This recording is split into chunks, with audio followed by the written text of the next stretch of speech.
Well, welcome everyone to Door County Reads 2022 Festival. I'm Jared Santek, Artistic Director at Right On Door County.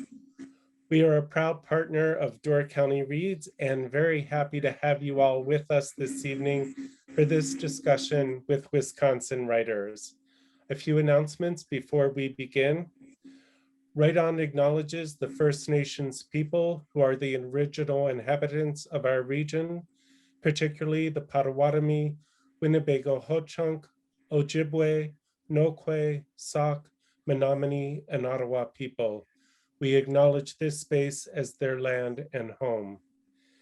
A few housekeeping announcements. The program may touch on varying points of view. We thank you for being open to hearing others' opinions and participating in intellectual freedom in a respectful manner. As noted, please remain muted throughout today's program. If we do notice any background noise, we may need to mute you. You can use the chat feature to ask questions. We cannot promise that all questions will be addressed during this session, but we thank you for your participation and interest. This event includes live transcription. Please click the CC or closed caption symbol in the bottom toolbar, then click Show Subtitle. And you will not be able to use the chat feature while you have closed captioning enabled. And you can follow us using hashtag Door County Reads. It is now my pleasure to briefly introduce our moderator and panelists. We structured this discussion so that each of the 5 main regions of Wisconsin will be represented. And we're very happy to have these writers with us today.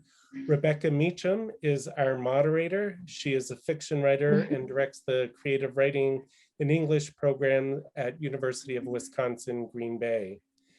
And our panelists representing those 5 regions of the state are from the Southeast, former Wisconsin Poet Laureate Kimberly Blazer.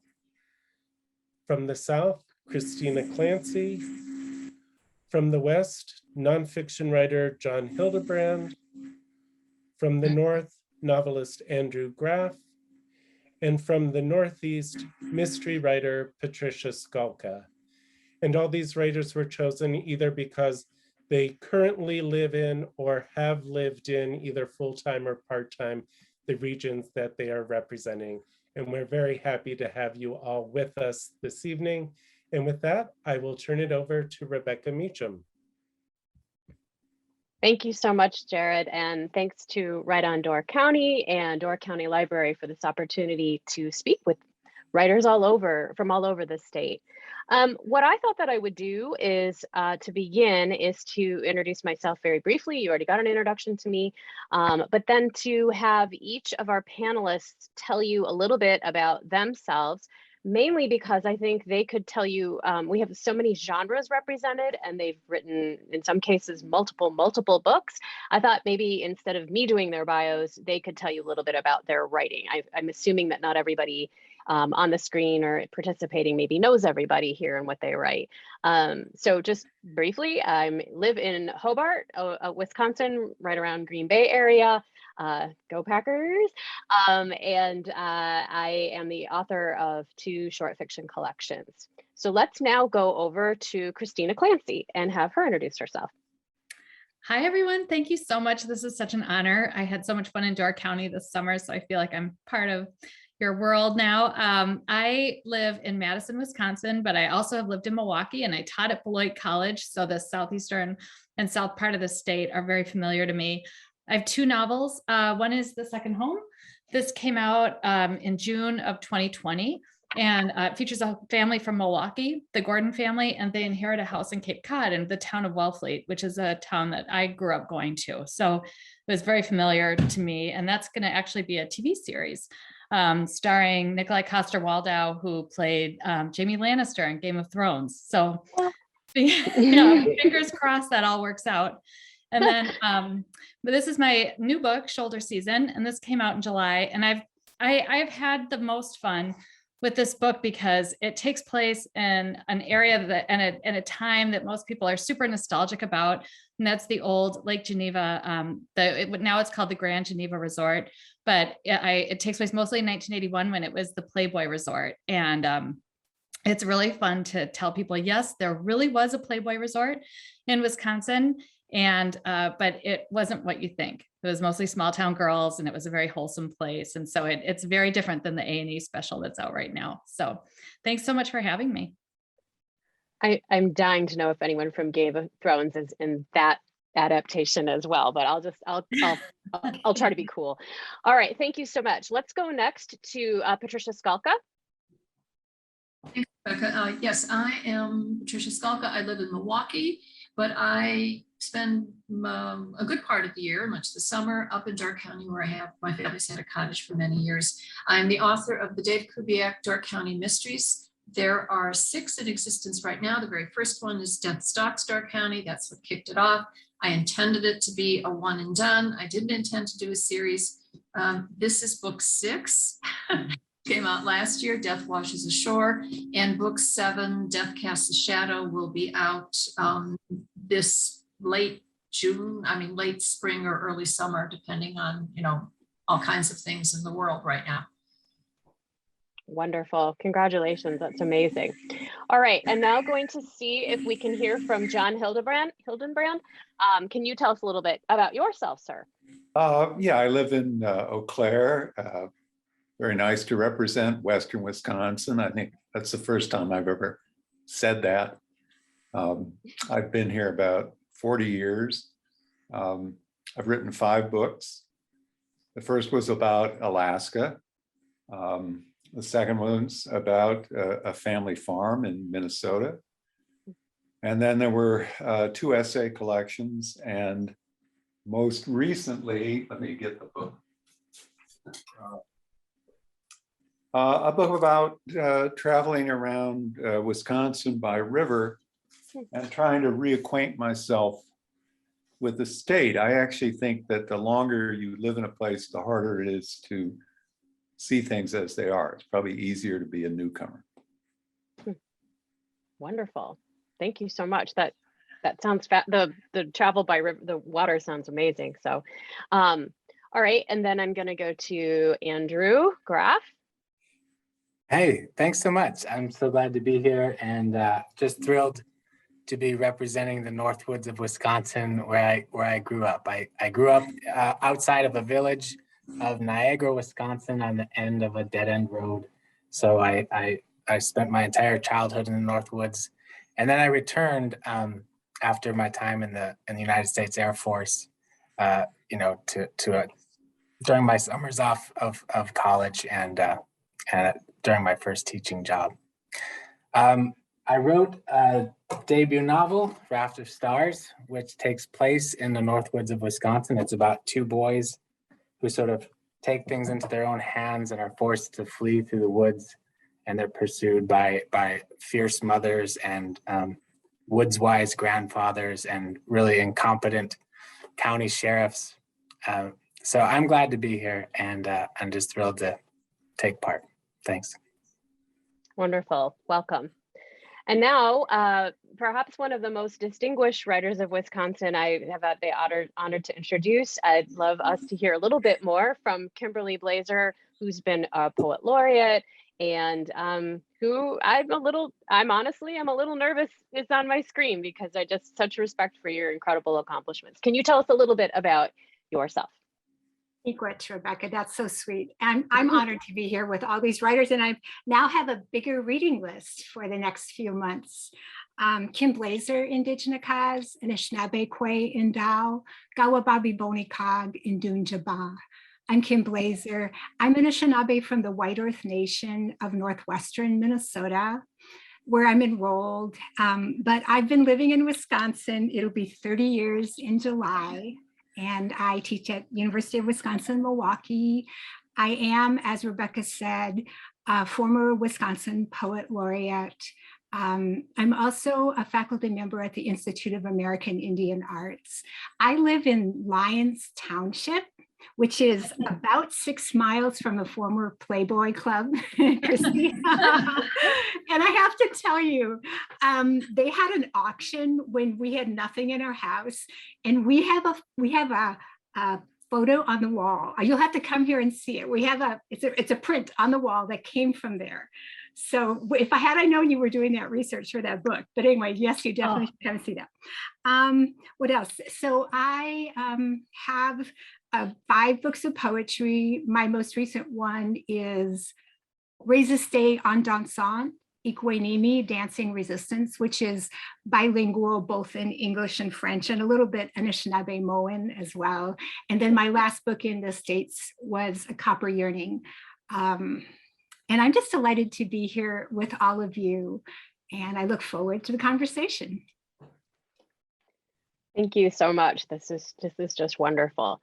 I'm struck. I had a certain order that I was going to follow, and now I think I'm going to just throw that out a little bit because a couple of you at least mentioned leaving Wisconsin, like having an earlier connection or having some sort of connection young in your youth maybe, and then leaving and returning. And so I'm an Ohio native, and I came to Wisconsin to take the job in UW Green Bay about nearly 20 years ago. And this entire time I've been sort of learning about the place. I have this vantage point of an outsider. And so I guess what I'm interested about is, first of all, that notion of return. If you've been away, right, from Wisconsin, what strikes you most upon your return about the place that you're returning to, if that makes any sense? And to do that, I actually will start with Andrew, because I know you mentioned this. So that's where my question kind of started. So why don't you take that? I first noticed the cold. I mean, honestly, I was stationed in South Carolina for 4 years, down in Charleston, when I was in the Air Force. And I remember my first winter back, it was October. I was just struck by the temperature. But it was wonderful to return home. You know, I came back, and then after graduate school at Iowa, I got my first teaching job up north at Northeast Wisconsin Technical College. And my wife and I and our first son were living on the banks of the Peshtigo River. That's one of those just beautiful tea-colored rivers of northern Wisconsin, and it felt wonderful to write about a space that I loved when I felt home again for the first time in a long time. You know, I had spent, I think, 7 years working on a novel based upon my time in Afghanistan as a jet mechanic, and that one failed to sell, and the editors said it was boring, and they were right. And so, you know, that's the sock drawer novel. But getting home allowed me to begin writing again. I wanted to write about those small towns in the north, and I wanted to write about those beautiful rivers and the pine trees. It was a good time just closing my eyes and walking those trails again. That's wonderful. Patricia, you go between, you have like kind of 2 homes, right? You divide your time. So you come from one place and you go to Door County. And so what is it like when you make your returns to the places where your work is set? Well, I'm gonna back up a little bit, because I grew up in Chicago. But Okay. as a kid, I mean, my mother was born in West Virginia, but she was raised on a farm in north central Wisconsin. So when I was young, I spent my summers, I was a farm girl. I mean, I know how to milk cows, I can drive a tractor, I can bale hay. We did all that stuff. We were the city cousins, and we thought it was great fun. All the there thought we were nuts, because they did it year round, and they knew it was really hard work, but for us it's so different. So I had this experience as knowing about farms, and a small farm, small family farm, you know, everything was done the old fashioned way. And then I would go back to the big city, and you know, I knew that too.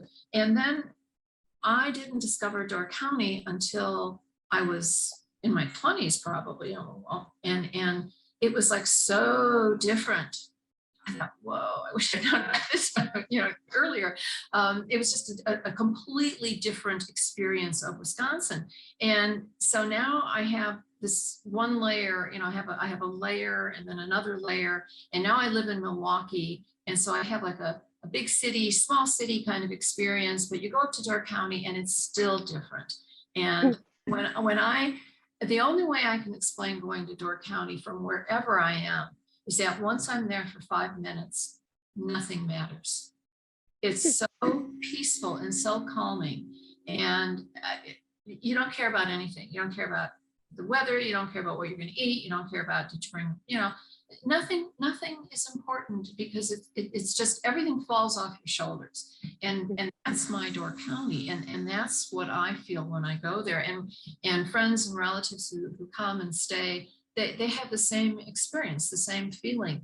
And so that's what it is to me. And it's just, it's such an unusual place. When you think of a place in Wisconsin with like 400 miles of shoreline, it's like, whoa, wait a minute. Of course, the whole state has shoreline along the East Coast, but we don't, or the East Side, but we don't think of that. But Door County is small and has all that water, and water is like, it can bring tranquility. Well, that's actually the perfect segue, because I was going to ask John next about that sense of return. How do you experience that? Have you experienced that? What's it like to return to Wisconsin?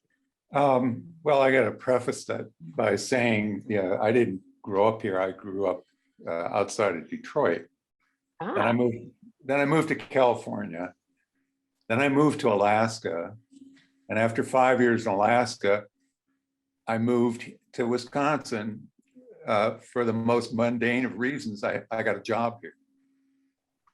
And, Alaskans are kind of like Texans in terms of how boring they can be talking about where they're from, especially if they just arrived. Native people in in Alaska don't talk about where they're from all the time, but the people that just move there do. So I was relieved to come to a state which I didn't think had this big mythology hanging around its neck. But after a while, I realized that it has one, maybe a couple.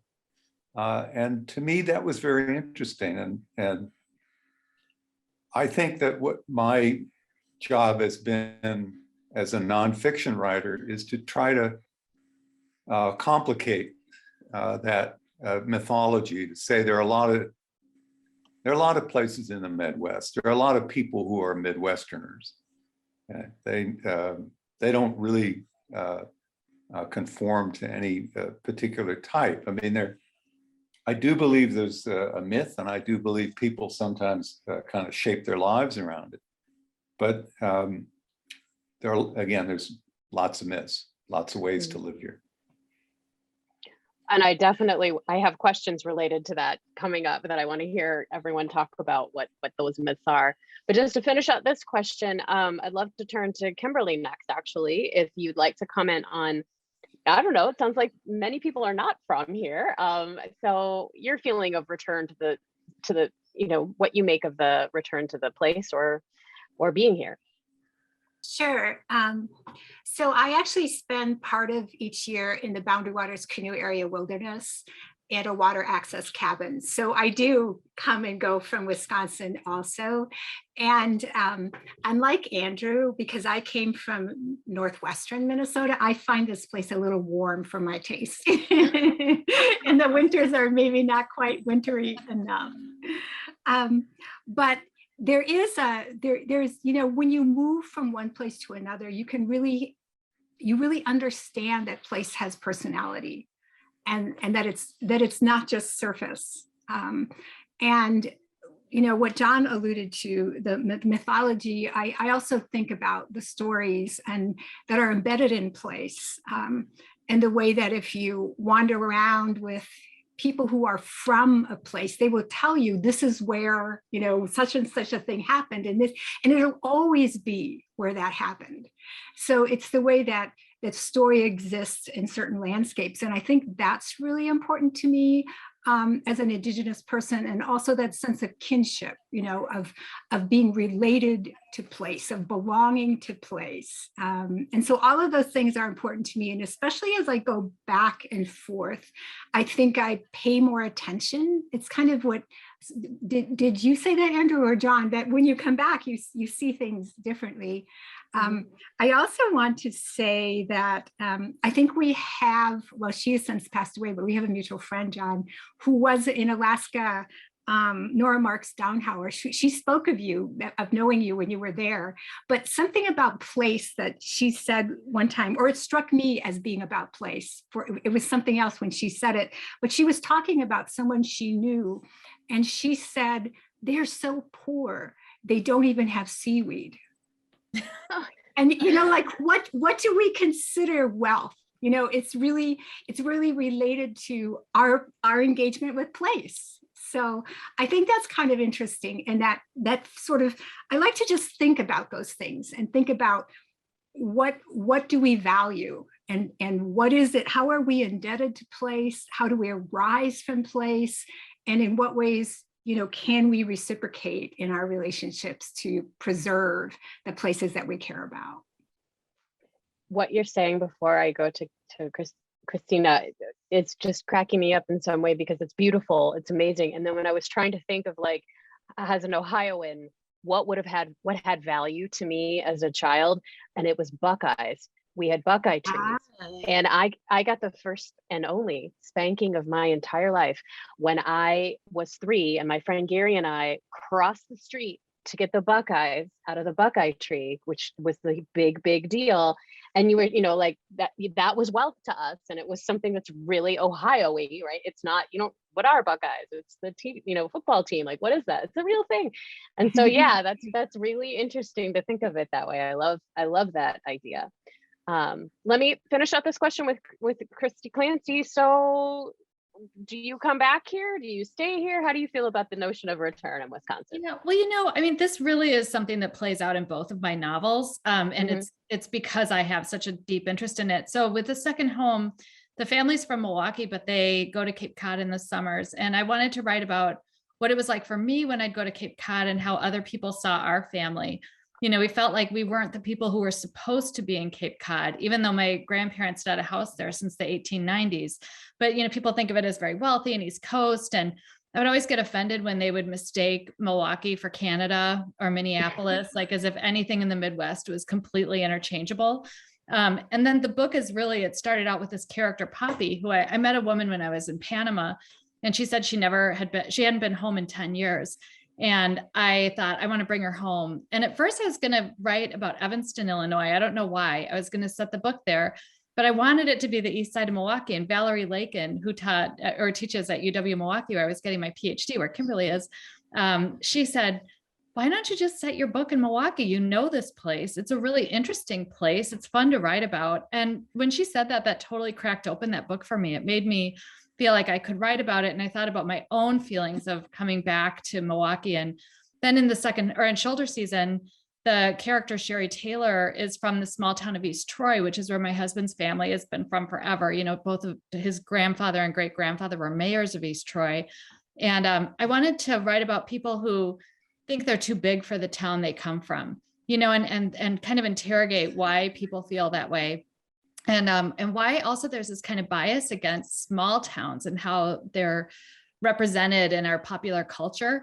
There was like an episode of The Bachelor where one of the bachelors was from Iowa.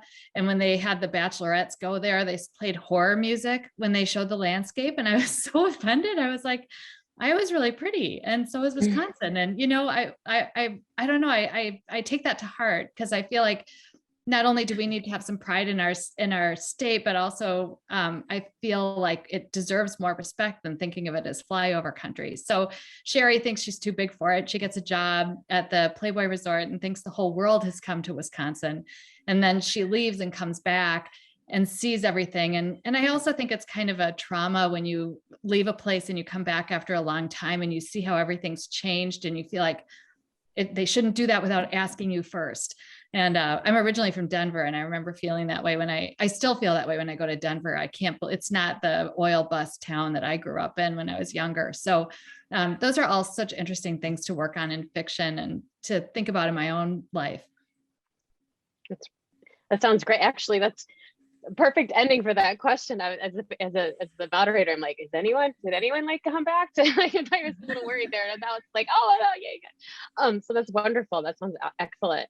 Well, you're all, the way that you're all talking about around this idea of sort of not the Wisconsin idea, like the academy, which I'm kind of used to as a professor in UW system, but the idea of Wisconsin and its mythology. John had brought this up, and in how he was answering about return, and he actually, like, we had kind of joined to craft a few questions and what do you all want to talk about, and he even said so his question was, most places come with the prevailing mythology, like Midwest nice or Western self-reliance, that people incorporate into their identity or reject outright. And so my first question on this, there's actually two, is what is the prevailing mythology or mythologies of Wisconsin? And you can even narrow this to the regions that you're from, because I hear about Upers, and I, as a new person, I know that there's different mythologies to what Wisconsin is. And I will say this comes out of a weird writer impulse of mine. When my first book came out, I was supposed to try to write the back copy, the blurb or the description. And I would also send the book to, it's a collection of short stories, sent the book to an agent, and the agent's like, well, short stories are hard to sell. And what pulls them all together? Like what makes these all stories? And I was kind of like, and I couldn't come up with any reason that these 9 stories all somehow had to be in the same collection. They were just 9 stories I'd written. And so I started playing with well, they're ordinary Midwesterners.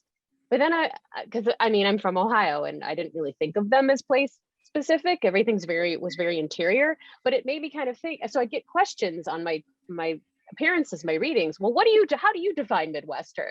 And then I had no idea. I was like, they're repressed. Like I did not know how to say what that was or articulate it. And my Midwest, my Ohio is going to be different than Toni Morrison's or a lot of other people's, right? So I guess here I'm going to say the question again. So what do you think is the mythology or the idea of Wisconsin or the character of Wisconsin? How do you define it? Is there such a thing? And however you want to approach that. And John, I'm actually starting with you, since you kind of want to know this. So how do you define Wisconsin's character or mythology? Well, actually, somebody defined it for me. This is a couple of years ago. I went to a MLA conference in Chicago. And since a lot of you are in the biz, the English biz, I imagine you've been to that conference. And I went to the hotel bar, which was packed, and wanted to join some friends, but they didn't have a chair for me to sit at. So I walked around, kind of, squirmed my way through this packed bar, looking for a chair that I could take. And I came to this table, and everybody's dressed very smartly in black suits, and the women had little black dresses, and everybody's drinking flavored vodka. And I said, because I saw an empty chair, I said, would you mind if I take this chair? And they all just looked at me like a sentence that needed deconstructing. And they said, the guy, the head of the table said, you're from the Midwest, aren't you? And I said, yeah. How'd you know? And he said, because you asked. And I thought later, carrying the chair away, I should have bitten his ear off, and then he would have had a whole different idea of the Midwest. But that's, it's this assumption that we're nice. I've met a lot of unnice people in the Midwest, or slick people. But I think, the movies have given us Annie Hall and Jack Dawson. The screenwriters put both of them in Chippewa Falls. Why? To signal their innocence. And, that sort of ticks me off. Now, having said that, a mythology is, in a way, whether it's from movies or stories, it tells us how to behave. And I think I know people who are, who fit that bill exactly. They're very nice. They're very helpful. They're unassuming. But I also think that, and this is what I meant about dueling mythologies, that so much of what people ascribe to the Midwest, they're really ascribing to the rural Midwest. Mm. That's a different place than the urban Midwest. I mean, I didn't grow up on a farm, but my wife did, and I wrote a book about that farm, and it was as different from my upbringing as another country. And I've also heard politicians at a very angry meeting with Minnesota farmers who are being told that the city may have to take their land for a railroad. A state politician came out and said, "Now, I just want to remind everybody about Minnesota nice." And I thought, what a terrible thing to tell people who are about to get screwed. Mhm. Be nice, take this and don't complain. And to a certain extent, it worked. Mhm. They didn't complain until my wife got up and started yelling at the people. So anyway, that's what I mean about mythologies. Would anyone else like to comment on what the mythology for Wisconsin might be? Patricia. Yes, I'm going to comment on the mythology of Door County, which is like super nice, right? I mean, that's the whole idea of it. You get 2 million visitors a year. You want to be nice. You want to make them feel welcome. People are people no matter where they live. I mean, human nature doesn't change. Yes, people are nice in the Midwest, but there are also nice people in New York City. There are nice people in Paris. There are nice people everywhere. The first book, Death Stalks Door County, the whole premise of it was that there was this place with this veneer of perfection with sinister forces at work beneath it. I mean, people are being killed. And, I brought in an outsider because everybody there knows each other and I had to have my protagonist figure it all out. But I remember I interviewed the sheriff at the time and he said, we had one murder in the last 10 years. And I said, well, I've got a few more than that. And he said, that's okay, it's fiction. But it is the idea that people are jealous, they get angry, they want revenge, they feel justified in killing somebody for some reason. And that happens everywhere. There have been some awful, awful murders, real life murders committed in the state of Wisconsin. So we may be nice, but we can also be very, very mean. Even in Door County. I just thought I'd jump in real quickly because writing a book about the Playboy Resort was really interesting because the more I talk about it, the more I think Hugh Hefner capitalized on that mythology. There's no way he could have gotten away with opening that resort unless he said it was wholesome. And people don't buy it now that it was wholesome, but it really was. Like if you talk to older people who went there, you would take your grandmother there for brunch and you'd be served by bunnies, and bunnies would supervise the game room with the children. They watched over the Easter egg hunt. And so Hefner played into that mythology, and he only hired the bunnies, or the bunny mother did the hiring at his behest, if they seemed wholesome and well-rounded. And they would talk about, being part of 4-H in their interviews as my character does. Those are some of the stories I heard. And there were things that went on, of course, behind the scenes, but it would never have happened if he hadn't been able to try to convince people that this was a wholesome place. And it's kind of a stroke of brilliance that he was able to get away with it. Now I don't think he'd be able to, but people really played into that.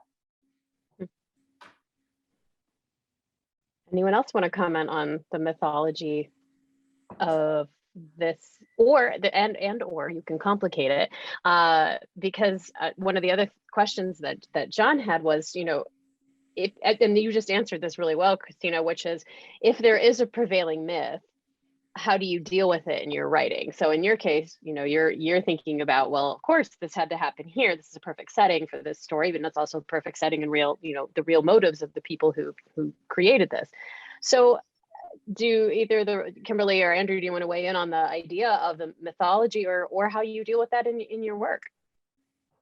I was just going to say that this is taking it a little sideways, but there's not only just, this overriding mythology, but there are certain stories like Patricia alluded to, like, there's Jeffrey Dahmer in Milwaukee, or, there are stories that that get stamped on the state. But in the region where I live, one of the more fascinating ones is the Bray Road Beast. And that is a story that resurfaces every 5 or so years and gets reinforced. And there's a whole sort of emblem of paranormal activity thought to be in this region, right? So there are certain kinds of things that I think we feed also, because it makes that supposedly bland Midwest more interesting. But I think the local people around here love that story. I know I do. My kids and I would go search Bray Road Beast, and they capitalize it on Halloween and take people out there in buses, but there are other kinds of stories like that. And then the other thing I just wanted to say is that whether we intend to or not, which is part of what John is alluding to, is we absorb the stories. We become the stories we tell, right? We become the stories we hear. And I have one of my poems in which I only remember this phrase because someone quoted it. And I say, the taste of mythology on my tongue. And that's how close it is to us, that we carry it, we taste it, we speak it, and we don't always even know that. Yeah. That's lovely. I'm so interested in the idea of veneers, and Patricia, you mentioned Door County, and I'm thinking about Door County and then the Northwoods, and my Northwoods is sort of Crivets, Wasaki, Iron Mountain to Escanaba, maybe over the Crandon, that pocket. Those are two very different places separated by a very small body of water, and I think in some ways the myth of the Northwoods is that there is no veneer. We wear ourselves on our sleeves. We're plain spoken. What you see is what you get. We don't fertilize our lawns. You know what I mean? But much of that's true. Like, that is sort of the spirit of the place, which I enjoyed. But there are veneers. So one of the things I absolutely love doing when writing characters is to sort of ask, well, what is your veneer, and then what is your reality, And in Raft of Stars, it's a story about these characters going off into the wilderness, and I think the wilderness is a space that's very leveling and humbling and helps us shed veneers, So, like, one of the main characters, her name is Miranda, and her veneer is that of a very conservative Pentecostal 1990s Northwoods mother who wears only like homemade denim dresses, right? There's assumptions about that type of character, but then she becomes, out in that woods, like one of the fiercest, most capable characters in the whole story. There's a scene where she rides off on a horse like a mad spirit after her lost son, holding a shotgun and a flashlight. I love that, and that denim dress has to get taken off, like hiked up in order to do that stuff. So I love the idea of the myth and the veneer. Like, they exist, but there's always, as so many of you have mentioned, there's something else beneath it, and that's so fun to play with. Well, I think what you're getting to actually gets to, or what you're alluding to, which sounds like a conflict, right, between a veneer and then what is beneath, or at least in my short story writer brain, that's where I go with that. And so I'm thinking about conflict, and if for me, like the Midwest is repression, right? Which is kind of in some ways what I think a lot of we're nice, which is again like repressing our real feelings or not starting anything, or you're this terrible person and I'm not going to call you out, like those veneers. If that's to me that, then a lot of the action of my first collection of short stories very much was very interior. But if somebody said something, if they expressed their real thought, that was like the entire, very perfect size for a short story. That's the whole action, like, oh no, now something really, or didn't say anything, right? So very, very small. And so I'm wondering, to me, that feels like a very super Midwestern type of conflict to have of, do I say something or not? Can I have this chair? So I guess what I'm interested in is swerving over, and to the degree that you deal with conflict, or if you're not a conflict driven, if you don't do plots, if you do say beautiful language and imagery, if there is something that seems like, particularly if there's a particularly Wisconsin kind of conflict, like I think Andrew was pointing out even just before this, or particularly Wisconsin kind of images or imagery that you think like, oh yeah, that's it right there. That's the essence of the struggle, or the essence of the story, or the obstacle, or the image, right? So to start this, I'll go to Kimberly first to see if there's anything that you see in terms of literary, like your writing or your work, if there's any type of particularly Wisconsin imagery, or even conflict that you see sort of like this is emblematic in some way. So I guess I could take this as an opportunity to talk about the way that one of the veneers we have is this sort of, again, it's the peaceful Midwest. But if especially if you've lived through the last few years, you realize that there's a lot of political tension.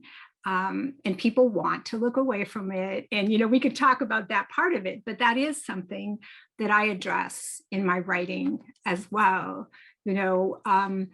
I wrote about the George Floyd. There's a lot of things I feel like we can't look away from that as a writer, because if we think of ourselves, as Joyce Harjo says, if a poet is a truth teller, then you have to see carefully and then speak about it, right?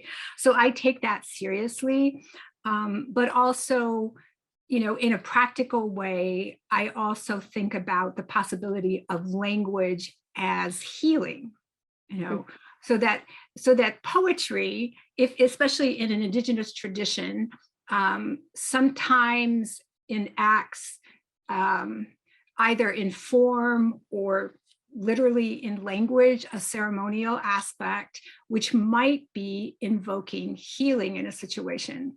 So I think there's a way that comes into play. But I do feel that here we are in our little pandemic times, and we are supposedly, isolated, and yet how many people come out to literally stand on the streets to protest things that have happened in recent years, but then also to speak as citizens or as writers. I think that's an interesting thing to think about. Excellent.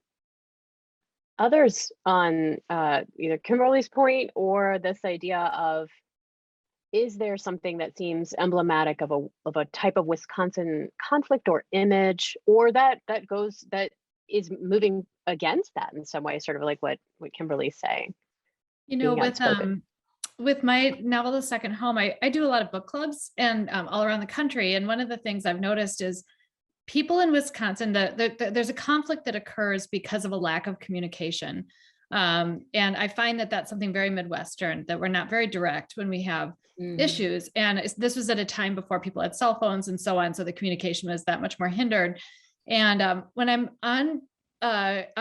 meeting with book clubs, if they're from the East Coast in particular, I'll find them say, well, why didn't they just talk to each other? Why couldn't they do that? And when I meet with book clubs from Wisconsin, for example, they never say that.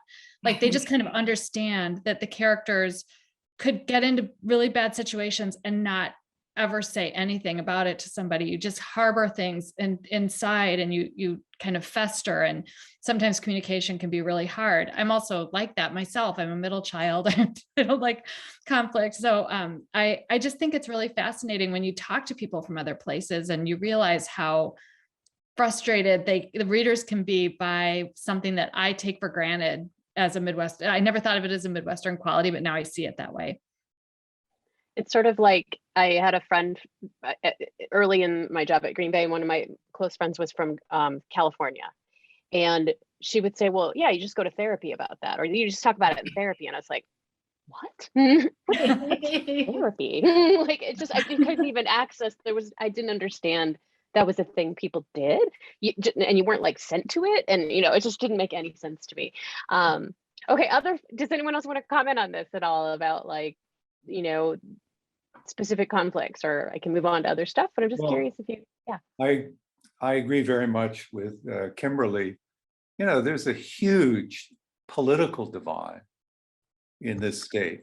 And that was sort of the motive for me to go on this long trip around the state by river.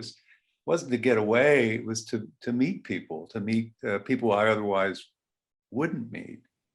And, I think particularly if you work in academia, you really are on an island. I'd ask people, well, how many of your close friends didn't go to college? How often do you, do stuff that doesn't involve anybody at the university? And, it's a very sequestered life. So my first book was about traveling down the Yukon by canoe. And I thought, I could do that in my own state. So I put in a canoe in Eau Claire. I went down the Chippewa and then down the Mississippi and then up the Wisconsin River and then over to the Fox River. And I did the Fox River. And then I had a friend drive me up to the Bad River. And I spent time talking to people both in Mellon and Odena on the Bad River Reservation. Then I went up the Brule and down the St. Croix and then back again in a summer. And I met a lot of different people. And I found that, one-to-one we get along. But, there are people who are actively engaged in stoking division. And the way to fight against it is to, get out of your comfort zone, meet other people, talk to them outside of your circle of friends. So anyway. Yeah. I just wanted to say that one of the things that there's a history room in the library, the Sturgeon Bay Library.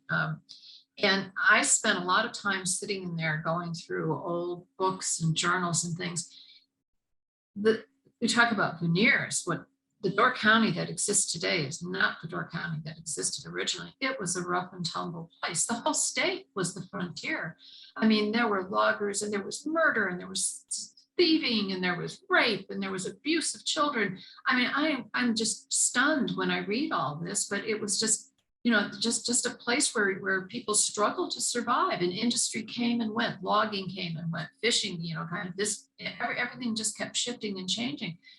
And then that's going to kind of lead into, I think that one of the conflicts that we have here, and I think we have it in other places, is between, as Cervantes said, there are only two families in the world, the haves and the have-nots.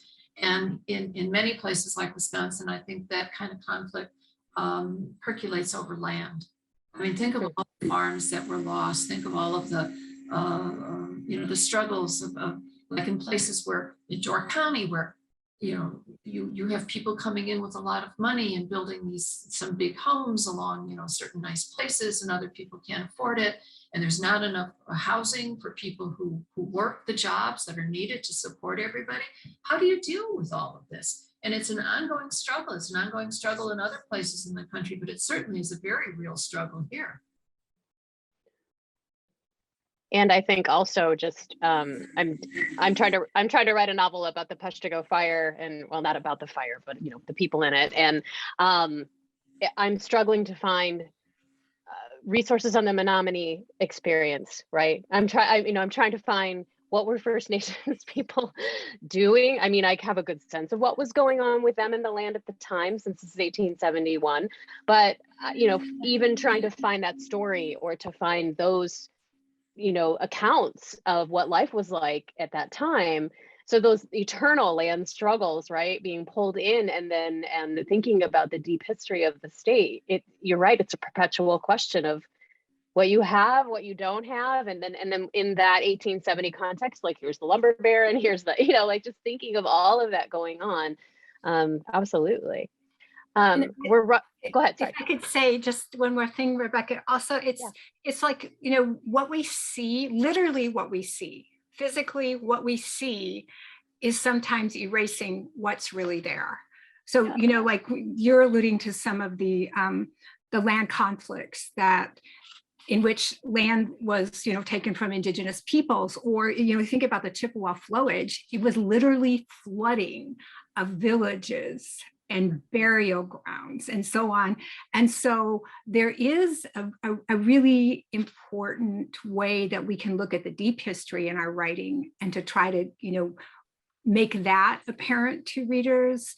The other thing to make it, you know, like another example would be in Lake Geneva, where all those beautiful mansions are, you know, also that was a lot of mob country. A lot of the Chicago mob came here. So, I mean, the history is fascinating. And what we prettify sometimes doesn't actually allow us to understand the stories, that, you know, the depth of experience in the state. I'm just now learning that, you know, maybe John Dillinger, like maybe that there was like, you know, all these prohibition type of bad guys or whatever were here. I was listening to Michael Perry on audiobook and thinking about and just really, you know, those kinds of things that, again, you know, that like you're saying, those connections as well. I would like to have a Michael Perry connection in our panel. So can you just bear with me for 1 second here, since it's sort of the occasion for Door County Reads. He's the guy that we're reading Population 485 and Truck and A Love Story, and I'm listening to him on audiobook, which is just a delight. And so this is a sort of goofy probably last question, because I know we're running low on time. So I'm listening to this audiobook, he's reading it, right? And I'm struck by the sheer sound of his work, the idioms, the dialogue, the way that people speak to each other and the terms they use, his inflection and his word choices. And sometimes he'll put like he's one of these writers that does this really wonderful stuff at the sentence level too, that you wouldn't even really pay attention to because it's just something's on fire or there's something interesting, you know, happening in the scene, but then there's all these really nice twists. So here's my swerve. To you as a writer or a general human being, what is the sound of Wisconsin? What does Wisconsin sound like to you? Does it have specific sounds?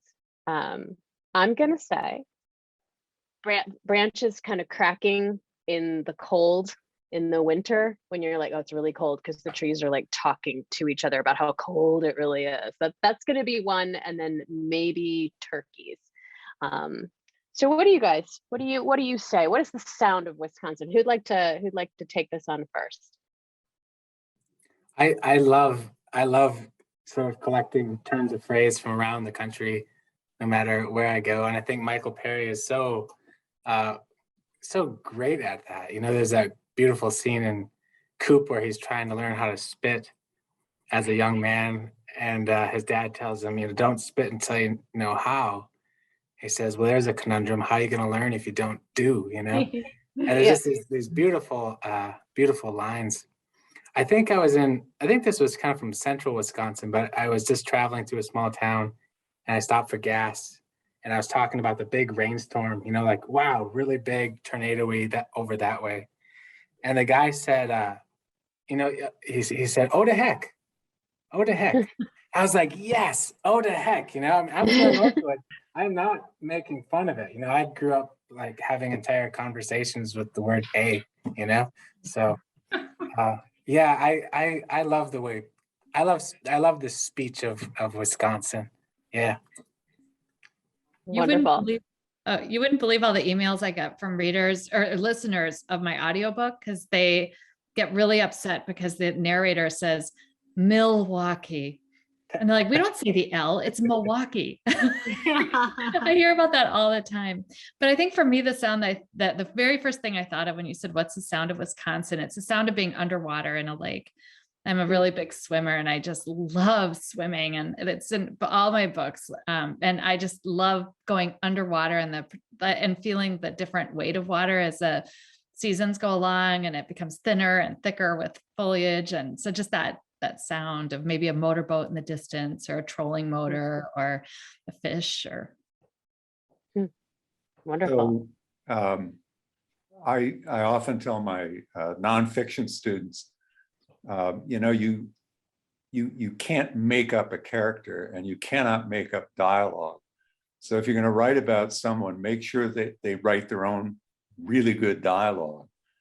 And for me, my father-in-law was the perfect Midwesterner to write about, because I love the way he talked, and the way he talked would be very concise, and he would undercut himself. There was one time we were unloading heiferettes. So there were, you know, calves who hadn't yet become cows, and we're putting them into a pen. And one of them just started chasing around and then leaped over the corral fence and broke the top part and just ran off. And I said, well, Ed, what do you want me to do? Do you want me to go after the cow? And he said, no, I think we had about enough fun for today. And to me, you know, that's a perfect line of dialogue. And again, it's, you know, it's more rural than urban, but I love when I hear people write great dialogue by themselves. Wonderful. So I could say that perhaps I love that. I love the dialogue, and I was thinking, just sort of related to that, is what is the sound of non-human Wisconsin? And for me, one of those sounds is a sandhill crane, because it has that ancient echoing. Well, actually, in the Anishinaabemowin, it is Ajijak, and it is known as the echo maker, because you hear that and it just covers the whole land. It resounds across the whole landscape. And so I think that's one of the sounds I associate with Wisconsin. I associate the sound of cold. When you wake up in the morning and snow, and if it is so silent, I mean, like silent, you know that there is a lot of snow out there. And then the air is so cold that you can feel the kind of a crack. You're talking about Rebecca, you're talking about the branches cracking, but I think the air feels like it's cracking, and the sound of your boots, you know, hitting that frozen snow and the crunch. That to me is a Wisconsin sound. And in terms of a phrase I used to hear up on the farm all the time, and I put it in one of my books, and someone put it into 3 words. I said, no, it's 1 word. It's Jeepers Christ, hey. Just 1 word. I love it, and I know a lot of people who say it. And it's a great expression. I'm learning so much, so many ways I can express myself. This is great. Well, we are at the 8 o'clock mark, which is when this event is supposed to be winding down. And I think that the last image that I have actually is a sound one, as I'm surrounded by you wonderful Wisconsin and Wisconsin writers, is thinking the sound I have of Wisconsin truly is a flock of geese overhead. And they're there and they're so beautiful, and you can't ever believe that they're able to constantly reproduce this amazing shape as they go, and they're talking and talking, and then they're just gone, and they're off to where they're going to go. And it just seems like the right image and sound for the sort of end of this conversation, which I've so enjoyed having with all of you. So thank you for all of your wisdom. I can't wait to get to so many of the books I have yet to read from all of you. And yeah, thanks for coming. This was wonderful. Thanks for hosting. Having us. Becca, thank you so much for moderating. Don't know how we're doing on time. We do not have any questions in the chat, so I want to thank all of our panelists for being with us. And I want to remind you of some of the upcoming events that we have remaining in the festival. Tomorrow evening, Kagan Haringa from Crossroads at Big Creek will present Won't You Be My Neighbor, about history of Door County villages. On Thursday evening, a conversation with organizations that support Wisconsin writers. Friday, a play reading of Population 485 by Rogue Theater. In 2 events on Saturday, a panel discussion, Things Like Hope and Faith, which I think, Rebecca, you're involved in that or have organized that. That'll be Saturday morning. And then in the afternoon, a performance by the Griffin String Quartet. And then to close it out on Valentine's Day, you can share your love of writing and Wisconsin writers at our final book discussion that will focus on books by Wisconsin authors. So thank you all for joining us. You can go to doorcountyreads.org for more information and links to those programs. So again, to our panelists and moderator, thank you so much. To Morgan, who keeps everything running so smoothly, thank you. And thank you all for joining us this evening.